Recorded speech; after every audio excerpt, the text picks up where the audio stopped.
ضمنی انتخابات میں تحریک انصاف کی کامیابی کے بعد پنجاب کی سیاست ایک بار پھر گرم ہو گئی۔ تخت لاہور کے لیے جوڑ توڑ کا سلسلہ شروع ہو گیا ہے۔ سابق صدر آصف علی زرداری چودھری شجاعت حسین کی رہائش گاہ پہنچ گئے۔ پنجاب کے ضمنی انتخابات میں اتحادیوں کو تحریک انصاف کے ہاتھوں شکست کیا ہوئی کہ پنجاب حکومت بچانے کے لیے ایک بار پھر جوڑ توڑ کا عمل شروع کرنا پڑ گیا۔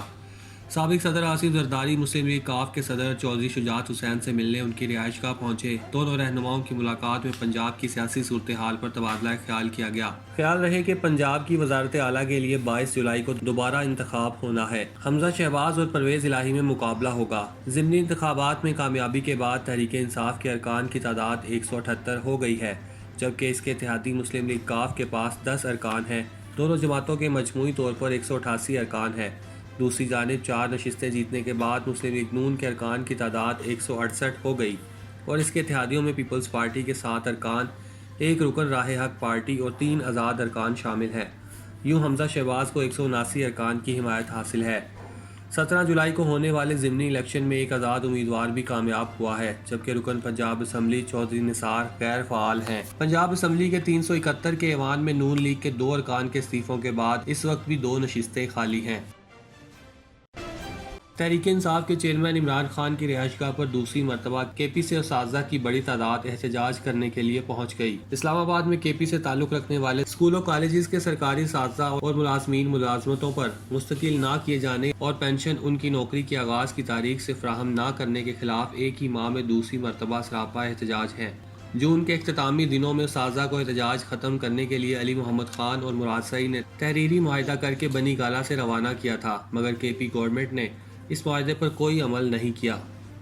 مظاہرین بنی گالہ میں عمران خان کے گھر کے اندرونی دروازے اور ان کی ہمشیرہ علیمہ خان کے لان میں موجود ہیں۔ مظاہرین کا کہنا ہے نوٹیفیکیشن لیے بنا واپس ہرگز نہیں جائیں گے۔ مظاہرین سے مذاکرات کے لیے علی امین گنڈاپور دن بھر گزرنے کے بعد پہنچے، جن کا استقبال مرتبات کے نعروں سے کیا گیا۔